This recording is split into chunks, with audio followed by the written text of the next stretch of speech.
Hi, today I'm going to share 5 tips for helping with rough, dry, cracked feet. I live in the middle of the desert, so a lot of the year we spend dealing with dry skin, and so I thought I would do this video and hopefully help you. This over here gives you a little bit of a hint of what I'm going to be talking about, so let's get started.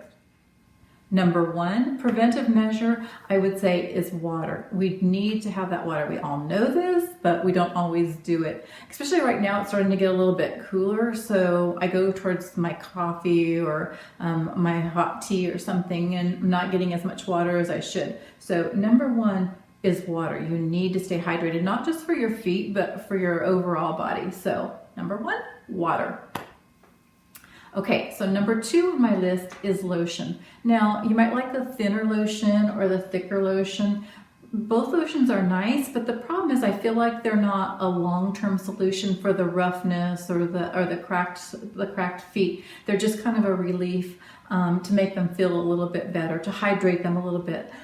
So if you, like, I use the thinner lotion at night before I go to bed, so that makes my feet feel cool and relieved.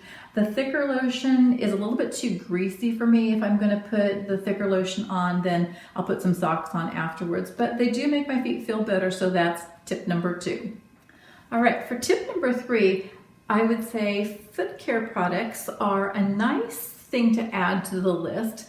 This is cracked heel stick, but my problem with it is it's really not much more than a lotion. It does have some minerals and stuff, some vitamins in there that do help to relieve the pain and provide some moisture. But overall, long-term healing, we haven't really experienced it, especially not with this one. It could be that we're not using it consistently enough, so applying it every day might help a little bit more.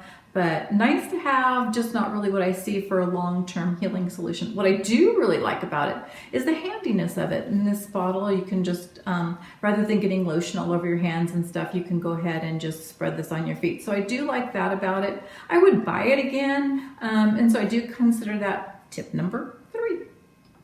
Okay, so tip number 4 is Vicks. And for me, this is actually tip number 1. This is my go-to when I'm having when I have feet that are really dry and kind of rough. I don't get really bad cracked callus feet, but that's because I do prevention. But anyways, I really love the Vicks. And what I do is I have 2 bottles. This one is specifically I use for my feet, and this one is kind of for everyday use, right? And then I just apply it with a Q-tip around my heels and even my toes or whatever seems really dry and rough.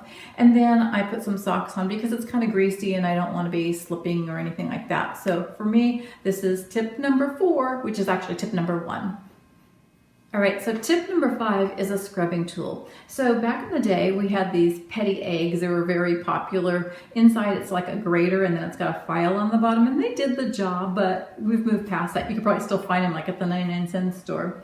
In my shower, I keep this scrubbing stone, so during my shower or after my shower, I'll sit on the end of the tub and then just kind of scrub some of that dead skin off, and it's really helpful. But my number 1 tool is this electric foot file callus remover. You can buy them for about $25 on Amazon, Walmart, and they are rechargeable, so I like that. You just turn them on, and then you can just go ahead and scrub the areas of your feet that need to be scrubbed. Now, the problem is it's really kind of a messy job.